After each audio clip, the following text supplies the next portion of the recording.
Israel അധിനിവേശ Palestine പ്രദേശങ്ങളിലെ യുഎന്നിന്റെ special റിപ്പോർട്ടറായിട്ടുള്ള Francesca Albanese ഇന്ത്യയെക്കുറിച്ച് ഗുരുതരമായിട്ടുള്ള ചില കാര്യങ്ങൾ പറഞ്ഞിട്ടുണ്ട്. അതായത് അന്താരാഷ്ട്ര നിയമപ്രകാരമുള്ള തങ്ങളുടെ കടമകൾ ഇന്ത്യ ലംഘിക്കുകയാണെന്നാണ് ഈ ഫ്രാൻസെസ്ക അൽബാനീസ് എന്ന് പറയുന്ന സ്ത്രീ പറഞ്ഞിരിക്കുന്നത്. ഇന്ത്യയെക്കുറിച്ച് ഇങ്ങനെയൊക്കെ പറയാനായിട്ട് ഇവർക്ക് പ്രേരണ ഉണ്ടായത് ഇന്ത്യയും ഇസ്രയേലും തമ്മിലുള്ള ബന്ധം ആണ് പ്രധാനമായിട്ട്. ഇസ്രയേലുമായിട്ട് ഇന്ത്യ സഹകരിക്കുന്നുവെന്നും ഇതിലൂടെ ഇസ്രയേൽ ചെയ്യുന്ന യുദ്ധവുമായിട്ട് ഇന്ത്യ സഹകരിക്കുന്നതായിട്ടാണ് എനിക്ക് തോന്നുന്നത് എന്നും ഇത് ഇന്ത്യക്കുള്ള നിയമപരവും ധാർമ്മികപരവുമായിട്ടുള്ള ഉത്തരവാദിത്വത്തിൽ നിന്ന് ഇന്ത്യ പിന്തിരിഞ്ഞു നിൽക്കുന്നതിന് തുല്യമാണെന്നുമാണ് ദ ഹിന്ദുവിന് നൽകിയ അഭിമുഖത്തിൽ ഇവർ പറയുന്നത്. നിയമപരമായ ഉത്തരവാദിത്തങ്ങൾ വ്യക്തമാണ്. ഇസ്രയേലിന്റെ അധിനിവേശം നിയമവിരുദ്ധമാണെന്ന് അന്താരാഷ്ട്ര നീതിന്യായ കോടതി പ്രഖ്യാപിച്ചിട്ടുണ്ട്. നിയമവിരുദ്ധമായ അധിനിവേശം തുടരുന്നുവെന്ന് ആരോപിക്കപ്പെടുന്ന ഒരു രാജ്യവുമായിട്ട് വ്യാപാരം നടത്താനോ ആയുധങ്ങൾ കൈമാറാനോ അവരിൽ നിന്ന് ആയുധങ്ങൾ വാങ്ങാനോ പാടില്ല എന്ന ബാധ്യത മറ്റു രാജ്യങ്ങൾക്കുണ്ട്. ഇസ്രയേൽ അന്താരാഷ്ട്ര നീതിന്യായ കോടതിയിൽ വംശഹത്യ ആരോപണം നേരിടുന്ന സാഹചര്യത്തിൽ ഈ ബാധ്യത കൂടുതൽ ഗൗരവമുള്ളതാണെന്നും ഇസ്രയേൽ പ്രധാനമന്ത്രി ബെഞ്ചമിൻ നെതന്യാഹു യുദ്ധക്കുറ്റങ്ങൾക്കും മാനവികതയ്ക്കെതിരായ കുറ്റകൃത്യങ്ങൾക്കും പ്രതിക്കൂട്ടിലാണ് എന്നുമാണ് അവർ പറയുന്നത്. അതുകൊണ്ട് ഇന്ത്യ അന്താരാഷ്ട്ര നിയമപ്രകാരമുള്ള തങ്ങളുടെ ബാധ്യതകൾ ലംഘിക്കുകയാണ്. ഒരുപക്ഷെ ഇന്ത്യ ഇതിന്റെ ഉത്തരവാദിത്വം ഏൽക്കേണ്ടി വരികയും ചെയ്തേക്കാം. പലസ്തീനികളെ ദോഷകരമായി ബാധിക്കുന്ന രീതിയിൽ ഇസ്രയേലിനെ സഹായിക്കുന്ന രാജ്യങ്ങൾ നിയമപരമായ സൂക്ഷ്മ പരിശോധന നേരിടേണ്ടി വരുന്നതാണ് ആദർശപരമായ സാഹചര്യമെന്നും അവര് കൂട്ടിച്ചേർത്തു. UN മനുഷ്യാവകാശ കൗൺസിലിന്റെ 61ാം സമ്മേളനത്തിൽ സമർപ്പിച്ച തന്റെ പീഡനവും വംശഹത്യയും എന്ന് പറയുന്ന റിപ്പോർട്ട് പ്രകാരം മൂന്നാം രാജ്യങ്ങൾ ആയുധങ്ങളും മറ്റ് സഹായങ്ങളും നൽകുന്നതിലൂടെ ഇസ്രയേലിന്റെ പീഡന ഭരണകൂടത്തിന് കരുത്ത് പകരുകയാണെന്നാണ് അൽബനീസ് വാദിക്കുന്നത്. ഗാസയിലെ യുദ്ധം തുടരുന്നതിനിടെ ഇസ്രയേലിലേക്ക് റോക്കറ്റുകൾ, സ്ഫോടക വസ്തുക്കൾ, റോക്കറ്റ് മോട്ടോറുകൾ, മറ്റ് സൈനിക ഘടകങ്ങൾ എന്നിവയൊക്കെ നമ്മുടെ ഇന്ത്യ കയറ്റുമതി ചെയ്തു എന്ന് ചില ആരോപണങ്ങളൊക്കെ വന്നിട്ടുണ്ട്. അൽ ജസീറ ഉൾപ്പെടെയുള്ള മാധ്യമങ്ങൾ ഇത്തരം റിപ്പോർട്ടുകളൊക്കെ പ്രസിദ്ധീകരിച്ചിട്ടുണ്ട്. സംഘർഷത്തിനിടയിലും ഇന്ത്യൻ കമ്പനികൾ ഇത്തരം കയറ്റുമതികൾ തുടർന്നിരുന്നു എന്നൊക്കെയാണ് അവർ പറയുന്നത്. ഗാസ ഉപരോധ വേളയിൽ ഈ കയറ്റുമതികൾ തടയണമെന്നാവശ്യപ്പെട്ടുകൊണ്ടുള്ള ഹർജി ഇന്ത്യയുടെ സുപ്രീം കോടതി തള്ളിയിരുന്നു എന്നതും ശ്രദ്ധേയമാണ്.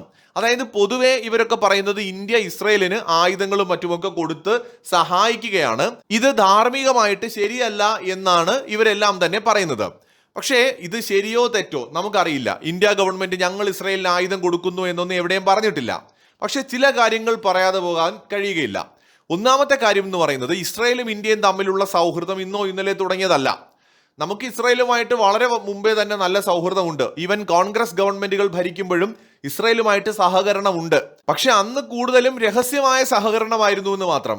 നരേന്ദ്രമോദി വന്നതിന് ശേഷം ഉണ്ടായ ഒരു മാറ്റം എന്ന് പറയുന്നത് തുറന്ന് തന്നെ മോദി ഇസ്രയേലുമായിട്ടുള്ള സഹകരണം ആരംഭിച്ചു. ഈവൻ ഇസ്രയേലുമായിട്ട് മാത്രമല്ല, പലസ്തീനുമായിട്ടുമുള്ള സഹകരണവും നരേന്ദ്രമോദി തുറന്ന് തന്നെ പ്രഖ്യാപിക്കുകയും ആ രാജ്യവുമായിട്ടുള്ള സഹകരണം തുടരുകയും ചെയ്യുന്നുണ്ട്. എന്ന് മാത്രമല്ല, രണ്ട് രാജ്യങ്ങൾ എന്ന് പറയുന്ന തിയറിയെ ഇന്ത്യ അംഗീകരിക്കുന്നുണ്ട്. ഇപ്പോഴും പലസ്തീനും ഇസ്രയേലും ഒരുപോലെ നിലനിൽക്കണം എന്നുള്ളതാണ് ഇന്ത്യയുടെ നിലപാട്. അതിലൊന്നും ഇന്ത്യ മാറ്റം വരുത്തിയിട്ടില്ല. പക്ഷെ ഇസ്രായേലും ഇന്ത്യയും തമ്മിൽ പരസ്പരം സഹകരിച്ച് വിവിധ മേഖലകളിൽ പ്രവർത്തിക്കുന്നുണ്ട്. ഭീകരവാദത്തിനെതിരെ, അതുപോലെ തന്നെ ഇന്ത്യക്കും ഇസ്രായേലിനും പൊതുവായ ശത്രുക്കളുണ്ട്, പാകിസ്ഥാനെയൊക്കെ പോലുള്ള.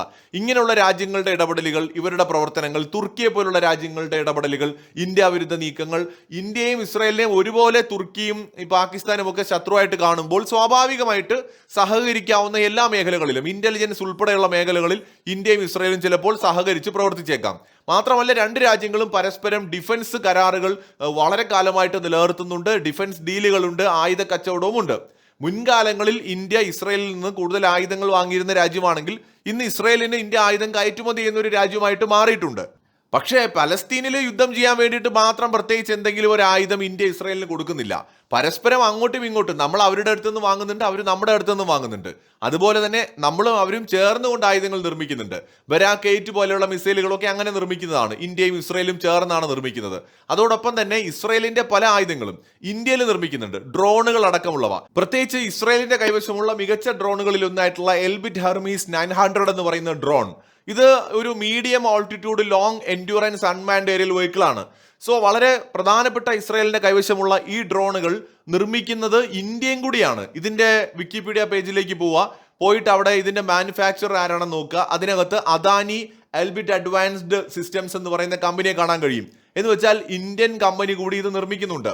ഇത് പ്രധാനമായിട്ടും സ്വിസ് എയർഫോഴ്സും ഫിലിപ്പൈൻസും ഇസ്രായേൽ എയർഫോഴ്സും ഒക്കെ ഉപയോഗിക്കുന്ന ഒരു ഡ്രോണാണ്. ഇത് ഇന്ത്യയിലെ ഒരു കമ്പനിയും കൂടെ നിർമ്മിക്കുന്ന ഒരു ഡ്രോണാണിന്ന്. ഇതുപോലെ ഇന്ത്യയിലെ അദാനി ഗ്രൂപ്പ് മാത്രമല്ല, മഹീന്ദ്ര ഗ്രൂപ്പ് ആയിക്കോട്ടെ, അല്ലെങ്കിൽ നമ്മുടെ ടാറ്റ ഗ്രൂപ്പ് ആയിക്കോട്ടെ, ഡിഫൻസ് രംഗത്ത് ഒരുപാട്, കല്യാണി ഗ്രൂപ്പ്, അങ്ങനെ നിരവധി ഇന്ത്യൻ മാനുഫാക്ചേഴ്സ് ഇന്നുണ്ട്.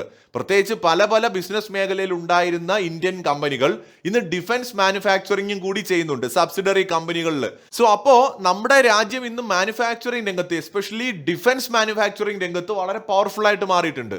അപ്പൊ അതുകൊണ്ട് തന്നെ സ്വാഭാവികമായിട്ട് ഇസ്രായേലിന്റെ ആയുധങ്ങളും നമ്മളിവിടെ നിർമ്മിക്കുന്നുണ്ട്. അത് നിർമ്മിച്ച് നമ്മൾ ചിലപ്പോൾ കയറ്റുമതി ചെയ്യുമായിരിക്കും. സോ ഇതൊക്കെ പരസ്പര സഹകരണത്തിന്റെ ഭാഗമാണ്. ഇന്ത്യയുടെ നിലനിൽപ്പും ഇന്ത്യ രാജ്യത്തിന്റെ താല്പര്യങ്ങൾക്കും അനുസരിച്ച് നമുക്ക് മുന്നോട്ട് പോകാൻ പറ്റുള്ളൂ. നമുക്ക് ഈ ലോകത്തുള്ള എല്ലാ വിഷയങ്ങളും ഇടപെടാൻ പറ്റില്ല. ഈ പലസ്തീന്റെ കേസിൽ പറഞ്ഞ എല്ലാ കാര്യങ്ങളും യുക്രൈൻ റഷ്യ യുദ്ധത്തിലും ബാധകമല്ലേ? ഇവിടെ പലസ്തീൻ വിഷയത്തിൽ ഇസ്രായേൽ എന്താണ് ചെയ്യുന്നത്? പലസ്തീന്റെ ഭൂമിയിലേക്ക് അധിനിവേശം നടത്തിയിട്ട് ആക്രമണം നടത്തുന്നു. അവിടെയുള്ള യുവാക്കളെയും കുട്ടികളെയും അടക്കം അറസ്റ്റ് ചെയ്യുന്നു, ജയിലിൽ അടയ്ക്കുന്നു എന്നൊക്കെയാണ് UN റിപ്പോർട്ടിൽ പറയുന്നത്. ശരിയായിരിക്കാം. പക്ഷെ നമുക്ക് അതിന്റെ പേരിൽ ഇസ്രായേലിനെ പിണക്കാൻ കഴിയില്ല. ഇസ്രായേലുമായിട്ടുള്ള ബന്ധം വേണ്ടെന്ന് വെക്കാൻ പറ്റില്ല. പല രീതിയിലുള്ള ബന്ധമാണ്. ഒന്ന്, നമ്മളുമായിട്ട് ലോങ് ടേം ഒരു റിലേഷൻഷിപ്പ് ഉള്ള രാജ്യമാണ്. രണ്ടാമത്, നമ്മൾ അങ്ങോട്ടും ഇന്ന് ആയുധം കയറ്റുമതി ചെയ്യുന്നുണ്ട്, അവരുടെ അടുത്ത് നിന്ന് വാങ്ങുന്നുണ്ട്.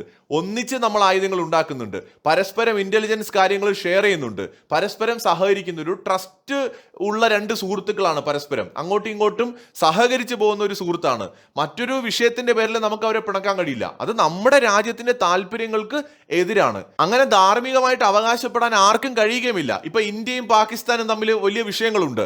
ഇന്ത്യയിൽ ഭീകരവാദം നടത്തുന്നത് പാകിസ്ഥാനാണെന്നുള്ളത് ആർക്കാണ് അറിയാത്തത് എന്ന് പറഞ്ഞുകൊണ്ട് പലസ്തീനോ അറബ് രാജ്യങ്ങളോ ഇസ്ലാമിക രാജ്യങ്ങളോ, എന്തിന് അമേരിക്ക പോലും പാകിസ്ഥാനെ അകറ്റി നിർത്തുന്നില്ല. അമേരിക്കയുടെ താല്പര്യങ്ങൾക്ക് വേണ്ടി പാകിസ്ഥാനെ അവർ ഉപയോഗിക്കുന്നു, ചൈനയുടെ താല്പര്യങ്ങൾക്ക് വേണ്ടി ഉപയോഗിക്കുന്നു. ഇപ്പൊ സൗദി അറേബ്യ പാകിസ്ഥാനുമായിട്ട് ഡിഫൻസ് ഡീൽ ഉണ്ടാക്കുന്നു, പലസ്തീൻ പാകിസ്ഥാനുമായി സഹകരിക്കുന്നു, തുർക്കി സഹകരിക്കുന്നു.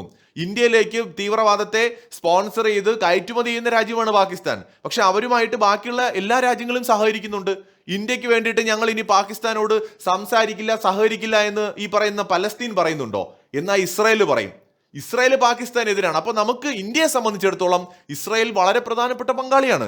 ഇനി ഞാൻ നേരത്തെ പറഞ്ഞു, ഇതേ കാര്യങ്ങൾ റഷ്യ യുക്രൈൻ യുദ്ധത്തിലും ബാധകമാണ്.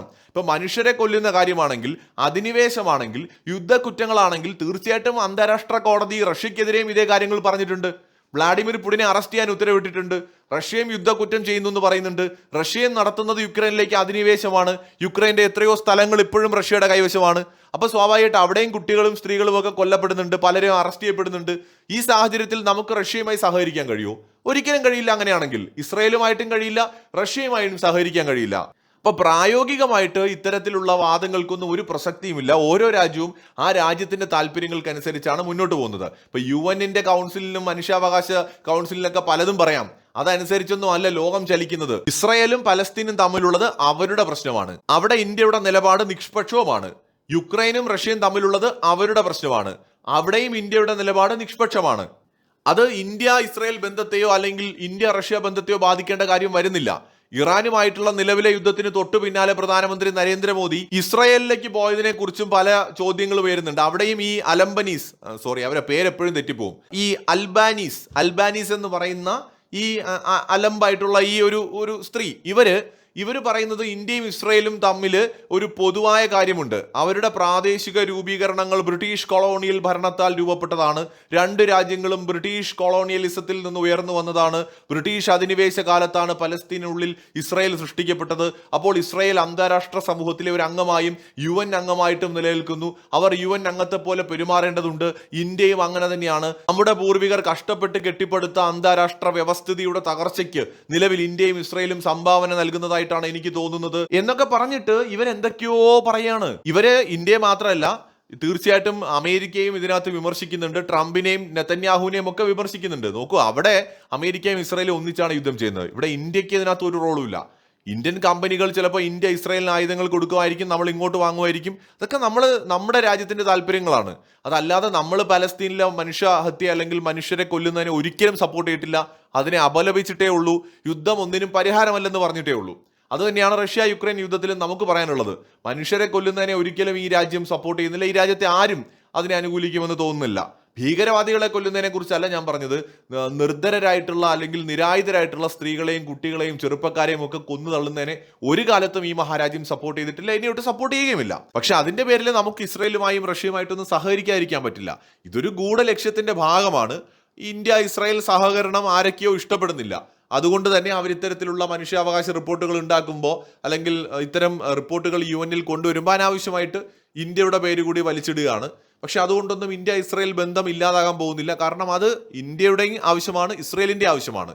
മറിച്ച് പലസ്തീൻ ഇസ്രായേൽ വിഷയത്തിനകത്തുള്ള ഇന്ത്യയുടെ നിലപാട് കൃത്യമായിട്ട് ഇന്ത്യ പറഞ്ഞിട്ടുണ്ട്. ഇസ്രായേലുമായിട്ടുള്ള സൗഹൃദം അത് ഒരു തരത്തിലും നമ്മുടെ നിലപാടിനെ സ്വാധീനിച്ചിട്ടുമില്ല. മറ്റൊരു വീഡിയോയുമായി വീണ്ടും കാണാം.